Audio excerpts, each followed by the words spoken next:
अस्सलाम वालेकुम नाजरीन, उम्मीद है आप सब आफियत से होंगे। आज हम जानेंगे कि फिरौन की लाश कहाँ पर है और वो कहाँ पर रखी गई है। आज हम ऐसी किरदारी कहानी सुनाने जा रहे हैं जिसका जिक्र न सिर्फ कुरान में है बल्कि तारीख की किताबों में भी मिलता है। ये कहानी फिरौन की है जो अपने ताकत के नशे में चूर था। वो खुद को खुदा समझता था, लेकिन फिर ऐसा क्या हुआ कि वो इबरत निशानी बन गया। उसकी मौत कहाँ हुई और उसके जिस्म को कहाँ रखा गया है, आए इस पर तफसीली नजर डालते हैं। ये मिस्र का बादशाह था। इसका नाम आमतौर पर रईस दूम बताया जाता था। वो मिस्र पर बहुत जुल्म करता था और खुद को बहुत बड़ी ताकत समझता था, लेकिन हजरत मूसा अलैहिस्सलाम के आमद के बाद उसके गुरूर का चैलेंज किया गया। फिरौन ने हजरत मूसा अलैहिस्सलाम को मुख्तलिफ तरीकों से नीचा दिखाने की कोशिश की।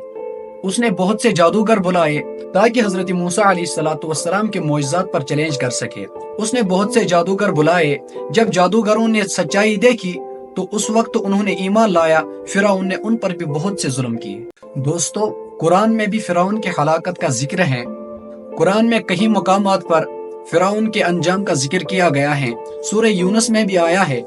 अल्लाह तबारक व तआला फरमाते हैं, हमने बनी इसराइल को दरिया से पार करा दिया और फिरौन और उसके लश्कर ने जुल्म और ज्यादती से उनका पीछा किया, यहाँ तक कि जब वो डूबने लगा और उस वक्त वो कहने लगा कि मैं भी ईमान लाता हूँ कि जिस पर बनी इसराइल ईमान लाते हैं और मैं भी मुसलमानों में से हूँ। लेकिन अल्लाह तबारक व तआला ने फरमाया, क्या अब ईमान लाते हो हालांकि इससे पहले आप जुल्म करते थे, ज्यादती करते थे, फसाद मचा रखा था।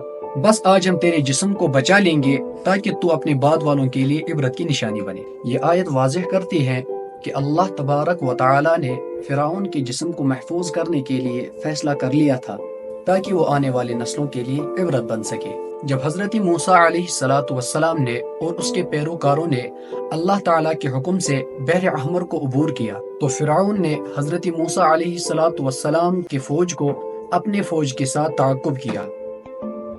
जैसे ही फिरौन का लश्कर समंदर के दरमियान में पहुंचा तो अल्लाह तबारक व तआला के हुक्म से पानी वापस फिर अपनी जगह पर आ गया और फिरौन और उसका लश्कर पानी में गर्क हो गया। कहा जाता है कि फिरौन आखिरी लम्हात में ये एहसास कर चुका था कि वो बहुत बड़ी गलतफहमी में मुब्तला था, लेकिन उस वक्त फिरौन का तौबा कबूल नहीं हुआ क्योंकि अल्लाह तबारक व तआला के कानून के मुताबिक आखिरी वक्त का तौबा कबूल नहीं होता।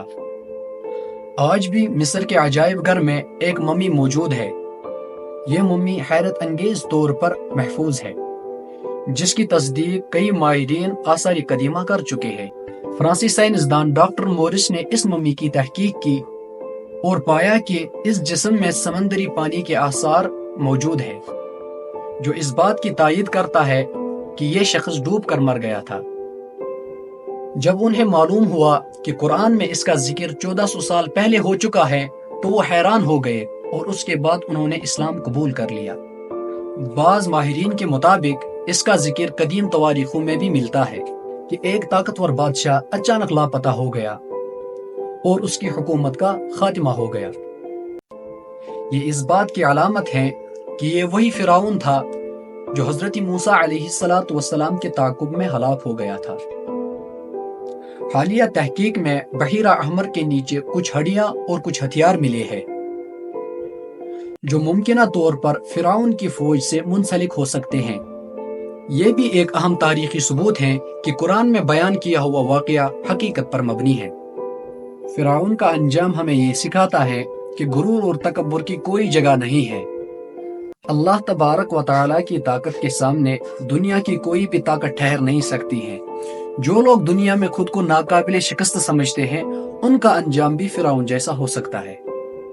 और ये भी सीखने को मिलता है कि अल्लाह तबारक व तआला की नाफरमानी करने वाला शख्स का कितना भी ताकतवर हो बिलाखिर शिकस्त खा ही जाता है।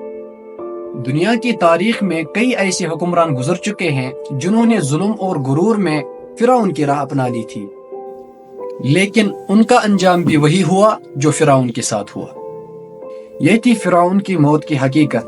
क्या आप समझते हैं कि फिरौन की लाश इंसानों के लिए इबरत का निशान है?